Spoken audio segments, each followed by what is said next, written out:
এক মিনিট দাঁড়িয়ে আলোচনা করছে।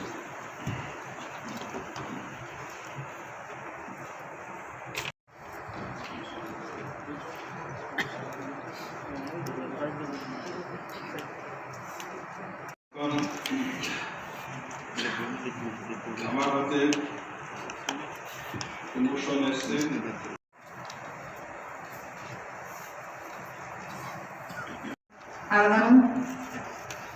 গত 11 ডিসেম্বর 2019 ভারতের পার্লামেন্টে নাগরিকতা সংশোধন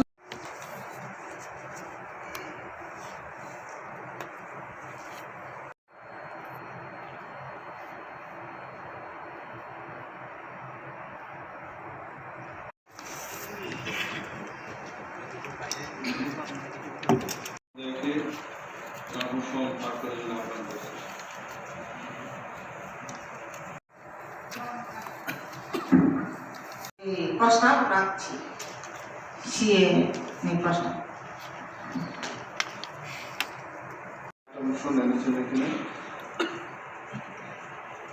সিএ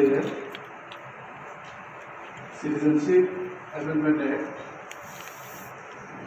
এটা আমরা সবাই জানি 2019 ডিসেম্বর মাসে আমাদের দেশের বিজেপি সরকার এখানে তিনটা পার্লামেন্টের মধ্যে দিয়ে এটা পাস করেছেন। আসলে এই বিলটা এই আইনটা আমাদের দেশের পক্ষে খুবই মারাত্মক এবং এখানে বলা হয়েছে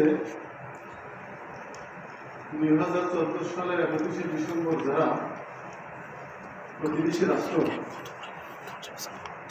পাকিস্তান, আফগানিস্তান এবং বাংলাদেশ থেকে আগত হিন্দু, খ্রিস্টান, বৌদ্ধ, জৈন এবং পার্সি যারা মুসলিম সম্প্রদায়কে বাদ দিয়ে যারা ভারতবর্ষে এসেছেন বা আছেন এখন, তাদেরকে এই দেশের নাগরিক হিসেবে গ্রহণ করে নেওয়ার জন্য। আসলে এটা আমাদের দেশের যে ধর্মনিরপেক্ষতা, যে সার্বভৌমত্বটা, আমি মনে করি এটার উপর একটা আঘাত আনা। যে জায়গায় আমরা জানি আমাদের দেশ একটা ধর্মনিরপেক্ষ, আমাদের ভারতবর্ষ, আমাদের সংবিধানটা এভাবেই আমরা জানি চলছে আমাদের দেশ দীর্ঘ বছর ধরে। ইংরেজ যখন শাসন করছিল তখন থেকে আমাদের দেশকে স্বাধীন করার জন্য আমাদের দেশের সকল সম্প্রদায়, সকল ধর্মের মানুষ সবাই ভারতবাসী হিসাবে লড়াই করেই আমাদের দেশটাকে স্বাধীন করেছেন এবং আমাদের দেশটাকে ধর্মনিরপেক্ষতার সারা পৃথিবীর মধ্যে এটাকে সবার উঁচুতে একটা মুকুট হিসাবে ধরে একটা সুনাম অর্জন আছে আমাদের দেশের। কিন্তু আমরা দেখলাম আমাদের দেশের যে বিজেপি সরকার আমাদের দেশের ধর্মনিরপেক্ষতা এবং আমাদের দেশের বিভিন্ন জাতের, বিভিন্ন সম্প্রদায়ের যারা আছেন তাদের মধ্যে একটা বিভাজন তৈরি করার জন্য এবং আমাদের দেশের সংহতির উপর একটা আঘাত এটা আনার চেষ্টা করেছে, যেটা আমাদের দেশের মানুষ এই সময়ের মধ্যে মেনে নিতে পারছে না।